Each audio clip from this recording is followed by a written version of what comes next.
Alright, hello, and welcome to the third section of my RahXephon review slash discussion, uh, where I will tackle briefly the mythology of the series as a whole, my opinion on it, and then discuss my criticisms of the series.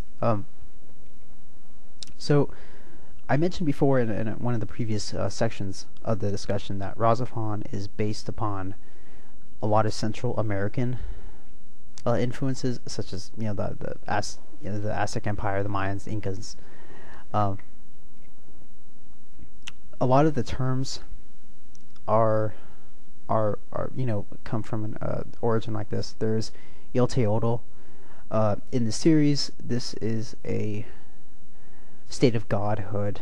I'm not too well versed in the culture and mythology the of the Central American people, of the ancient Central Americans, but there is South American, Central American. Uh, Yelteotl is a real term, and I don't remember if it refers to a god. I think it is. In those cultures, or whatever culture it applies to, Yelteotl is itself a god, or he is a god. And in the series, Yelteotl is a state of being, an achievement of godhood. So, you also have, yeah, even the art design of the Movians, their attire, their excuse me, their floating cities, even slightly the design of the Dolem kind of evoke a sort of Aztec or South American, Central American feel to it. There's also a scene in the series where a reporter finds a dig site where the black egg is found. Quon's own RahXephon unit is discovered, and it's built in one of these one of the one of the ancient cities.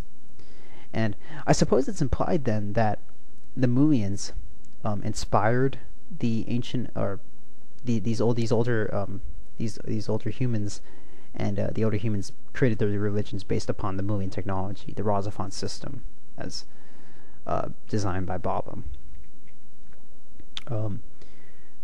Which leads me to the Mulians themselves. We have the Dolem, and honestly, I kind of feel disappointed. I think the series, and I understand why. The series, it may appear to be a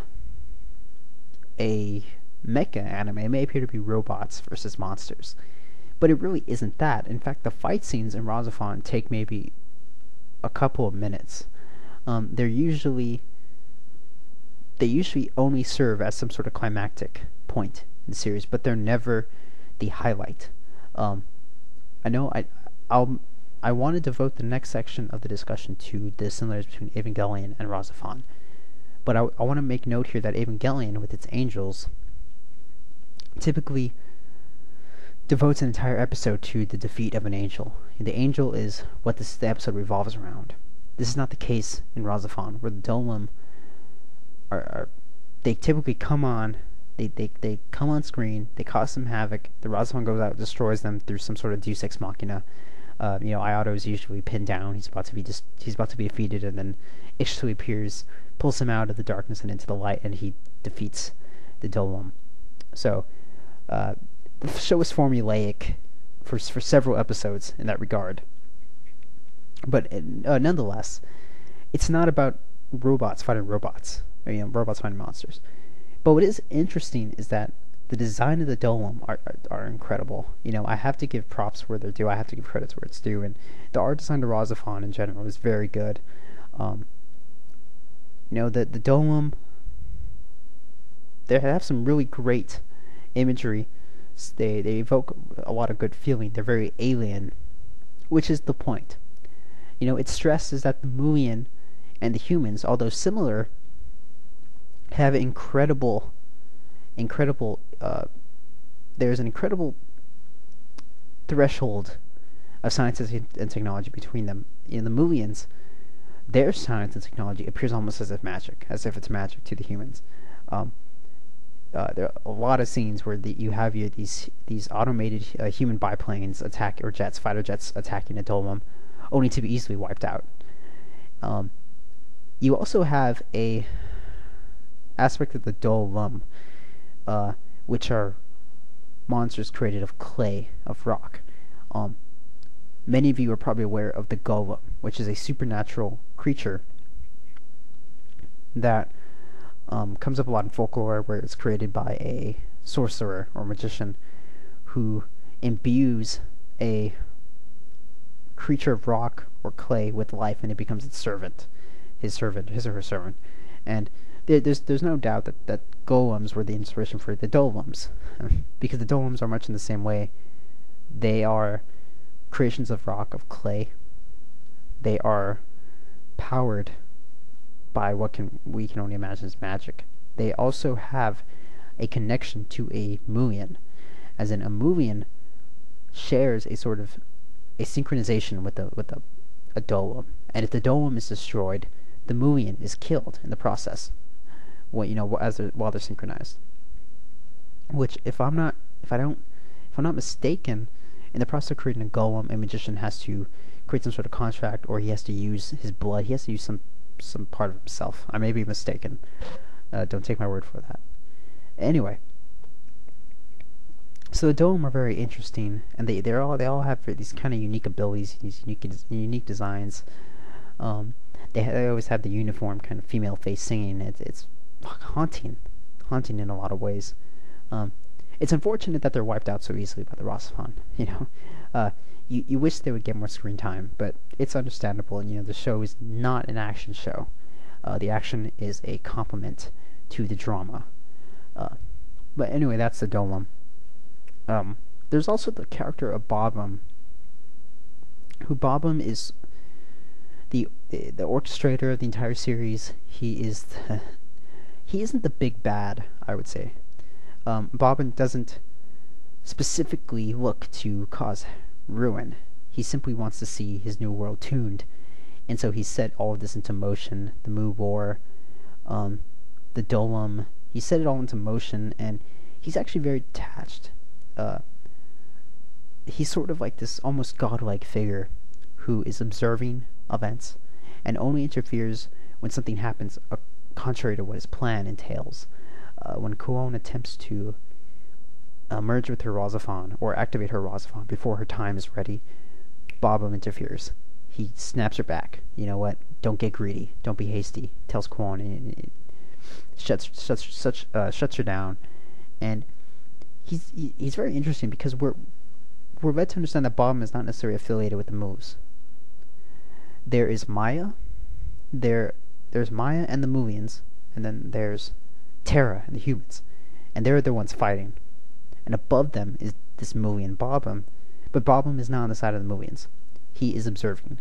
He is not playing either side, or well, I should say actually, he's probably the chess master. He playing against himself. The image I want to evoke is he's sitting before a chessboard. On the one hand, you have the Muians, whether they be black or white, and then you have the humans, and he's playing them together, using the pieces, trying to orchestrate this scenario where he will get his final instrumentalist to tune the world. So in this sense, Bobbum is the ultimate puppet master, the ultimate chess master, the ultimate orchestrator, the ultimate manipulator. And he's also lived for countless years. He body hops. He clones and possesses a clone. Goes to the next one. Makoto's a clone. Makoto Ishiki's a clone. And of course, Bobbum. I mean, he turned out to be a kind of failure of a clone, actually. And Bobbum possesses Helena, in this kind of weird, disturbing way.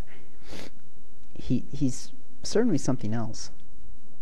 In fact, there's something about Helena I wanted to discuss.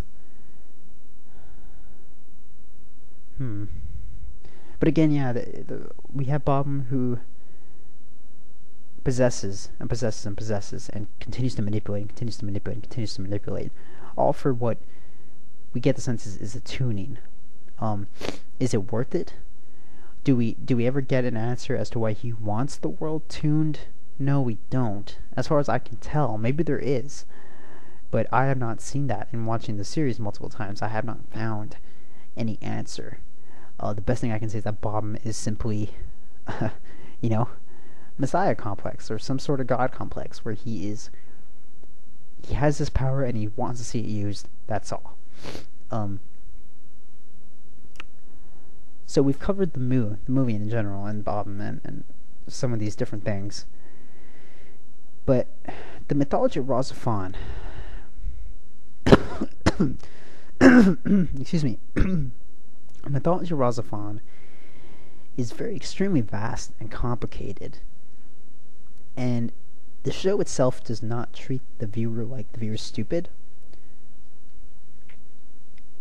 The show kind of takes for granted. The show will show you a scene, have the characters talking, and the viewer kind of has to pause for a second, has to stop it and say, wait a second, hold on, let me process this information. So the show doesn't beat around the bush. It is cryptic and it is hidden sometimes, but it gives you all the pieces of the puzzle. RahXephon allows you to piece the mythology together, at least for the most part. The relevant things, the things that you want to know, that you need to know, they're explained in some form or fashion. They're alluded to, or they're presented, or they're given to you, or the characters hint at them, or the characters provide evidence of them, and that's all you need, because the show leaves the audience, the viewer, to piece it all together on his or her own. Now, but in doing so, in creating a well fleshed out mythology, in creating a mythology that is robust and that can support the world that it's created, the characters don't suffer for it. The characters are developed well. The characters are developed well. There is a almost perfect balance between the character development and the mythology of RahXephon. Now, don't get me wrong. The mythology of RahXephon is convoluted. This is true. Could it afford to have been simpler? Sure. There are certain elements to the story that you tend to think are unnecessary. For one, I have one example that I can think of where Sayako is revealed to be some sort of clone created by Bob to, I guess, facilitate some sort of betrayal with Itsuki, or to cause Itsuki to nudge Itsuki in the direction he wants him to go. Something to that effect. And excuse me. You get the sense that the show doesn't need that. That there a lot of the show isn't bloated, so to speak, but it would be better if it was simpler. And being so complicated, being so convoluted, it does it well. Everything's tied together well. You watch the series enough, it's satisfying to put it together. But the emotional significance, like I said, is also lost. I mentioned this previously in one of the other sections. RahXephon, you watch the show and you're confused on many things at first, and you're always constantly playing catch up. You're constantly wondering, wait, what did I just see? What is the implication of what that character just said? You're going through this, and you're going through this, and you're going through this. And then when you finally get to the moments where you should feel emotion, such as in the death of Hiroko, or the very cathartic expression of feelings between Ayato and Haruka, the moments where you should feel emotion and you don't, the series has been too cryptic, or simply too convoluted, or too complicated up until that point that it hasn't had the time to develop these things in a good way, or to sufficiently develop them, I should say. They've been developed, but they haven't been developed enough, at least for the first time viewer. And when the first time viewer gets to these moments, the emotional significance is lost. It's gone. There's just no way. When I saw those scenes, I didn't feel much at all. I said, okay, that's cool, but what should I be feeling? And the worst thing is that you know what you should be feeling. You know that you should be feeling happy, or you should be feeling sad, but you can't feel these things because the show just hasn't developed these concepts or elements enough. Of course, when you rewatch the series and you have a better understanding of it, that's when these events have the emotional significance. But they don't have the same emotional significance as they would have if it was your first time watching it and you knew what was going on. This is an unfortunate flaw in having a story that's too convoluted, that has too many characters and too many plot lines. If you had watched the series the first time and understood what was going on, and you got to those moments, you'd be perfect. They wouldn't be spoiled for you. You would be caught in the moment. You would be experiencing the story as it was meant to be experienced. When you watch the series again, and you experience these things, and you get the emotion, you are getting a sort of watered down feeling of what you would have felt previously had you seen it the first time. You feel what you should have felt, but you can't help but wonder, if I had felt this the first time, what would I have thought of the series? Because I'll be honest, when I finished RahXephon the first time, I liked it, but I wasn't that fond of it. I liked it, but it was a distant like. It was a remote attachment. I was very detached from the series. I was, okay, that was cool, that was interesting, but I didn't feel that invested in it. And it was only until I rewatched it, and then I rewatched it again, that I felt like I was invested in it, that I cared about the characters, and I cared about what happened to them. So it's an unfortunate flaw that had to happen the first time.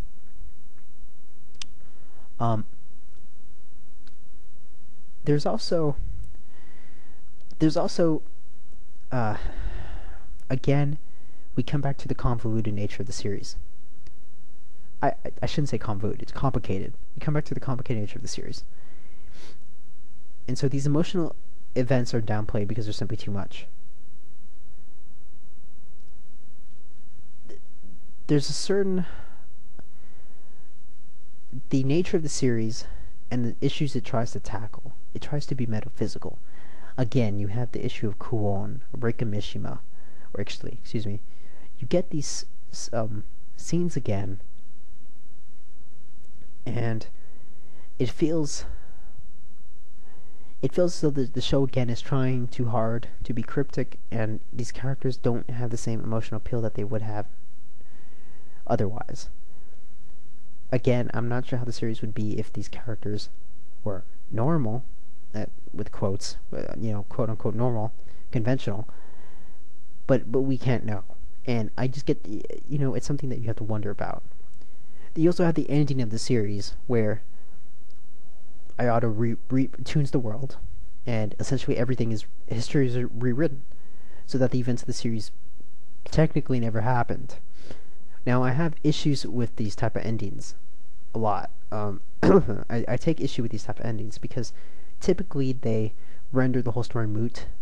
It's akin to a character waking up from a dream at the end of the series and saying, waking up at the end of the series and saying, oh, well, everything that just happened was a dream, and then they quickly forget. Sometimes you can, I guess, sugarcoat this or lessen the blow by having the character learn a lesson from the experience, even if it wasn't real or literal. They learned something from it, but we get no sense in RahXephon that happened. There is no implication that Ayato or Haruka or any of the characters remember what happened in their previous life, in the previous try, so to speak.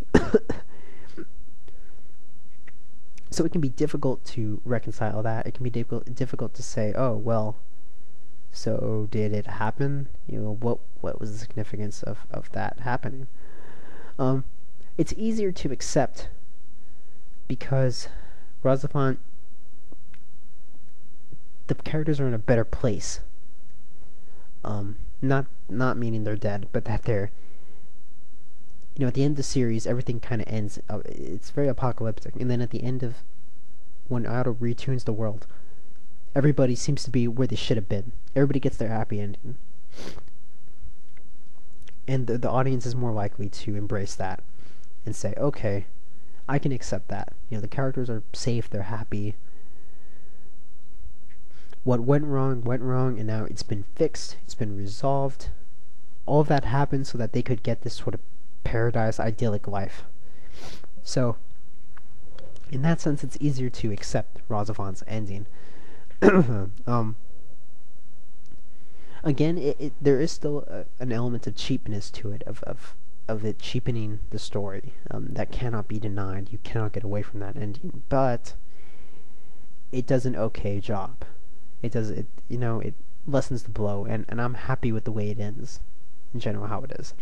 You finish the series and you don't feel disappointed. You feel happy. You feel okay. I'm satisfied with that. Um, there's also simply everything about the rest of the series, such as the art design, the music, the acting, the dubbing in particular is very good. Everything is just done well. For a series that is over 10 years old, the animation quality is top notch and can easily, contend with things that we have nowadays. Uh, there is one episode in particular. I believe it's when Mamoru appears in outside Tokyo Jupiter, and he's holed up with, or he stays at Ayato's place. That episode in particular has a very noticeable lack in art quality. I don't know what happened with that episode, but it's very jarring when you watch the rest of the series, and then you get to that episode and the characters are stilted, and they have the still frames with the lips, the lips talking, moving as they're talking. But regardless, it still works. You get over that, and those are just little hiccups in what is actually a very well done, a very aesthetically pleasing series.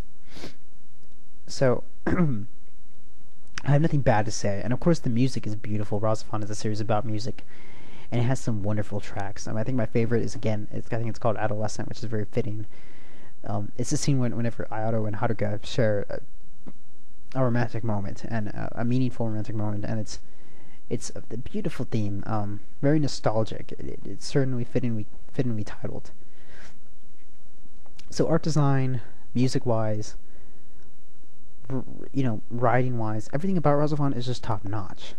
And there are a couple criticisms that I have for it, but nothing that infuriates me, or nothing that irritates me, or gets me riled up. I'm satisfied with the series.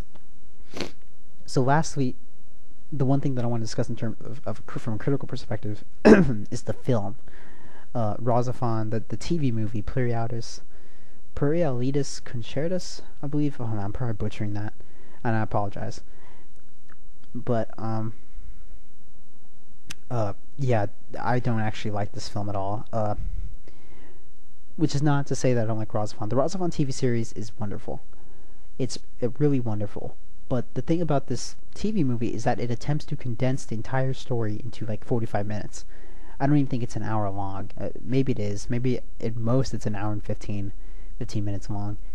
But regardless, you cannot condense a 26 episode series, where each episode is roughly 20 minutes, into 45 minutes to an hour and 15. You cannot do that. It just doesn't work. And worst of all, it's a bunch of scenes from the series edited together. There are a couple of new ones spread out in there, and actually those new scenes, the ones that don't actually interfere with the canon, because some of the characters in the movie, their roles are extremely reduced, or they're not even present. But some of the scenes, like there's the first 5 minutes of the movie, I actually recommend, if you want to watch the movie, watch just those first 5 minutes, because they serve as a prologue to the events of RahXephon in general, and you see Ayato with Haruka as when they were a couple. You see Hiroko there and her uncertainty because she has feelings for Ayato. You see Haruka when Tokyo Jupiter is established. So those scenes are set up some great context for watching after you finish the TV series. There's also a very interesting scene that if only it had been in the TV series, where in the movie it takes place after Ayato returns from the Return from Tokyo Jupiter arc, when he's detained by Terra, excuse me. Yeah, we'll get to Evangelion, I guarantee you. When Ayato is detained by Terra, and he talks. Oh no, excuse me. He's confronted by Haruka, and they share some words. I forget exactly how the dialogue goes, but then they suddenly start kissing, and then their clothes are coming off and they're having sex, and it's a very interesting scene. that you kind of wonder, if this had been the TV show, what would the implications have been? How would this have unraveled in the TV show? And it's a really cool scene because you can see it happening in the TV show. You can see it happening in the TV show. You can see it. You just pick it up and plop it in there, and you can see it happening in there. So it's a really interesting scene, and I recommend watching the TV movie for those reasons alone, for those particular scenes. But other than that, no, I don't recommend it at all. In fact, when I first saw RahXephon, and then when I watched El Periodus Concertus afterwards, it left a bad taste in my mouth, and it was just unfortunate because RahXephon is a great series, and it's unfortunate to see that and then be like, oh, well, that's kind of the last thing you remember. Was that this kind of it's this underwhelming attempt to condense an entire TV series into a 45-minute movie, and it doesn't work. It doesn't work. Pacing is horrible, obviously. Doesn't make a lick of sense. Right? And if it does, it doesn't have any emotional impact. It means nothing to you. So I don't recommend watching that. If you've never seen RahXephon, do not watch the movie. That is no substitute. It does not compensate for not watching the TV show. It does not. So my final recommendation is watch the TV series and ignore the movie if you can. If you want to, I guess. There are those few scenes that make it worth it. But fast forward and find the scenes on your own. See what's different, and then chew on it if you like. But that is no substitute to the TV series. So that wraps up my review of RahXephon and my brief discussion on the mythology. In the next segment, which may or may not be the final one, it may not be, but certainly the second to last, I will discuss the similarities between Evangelion, Neon Genesis Evangelion, and RahXephon. Now, one may wonder why that's significant, but there are some definite parallelisms, and I think they would be interesting just to point out.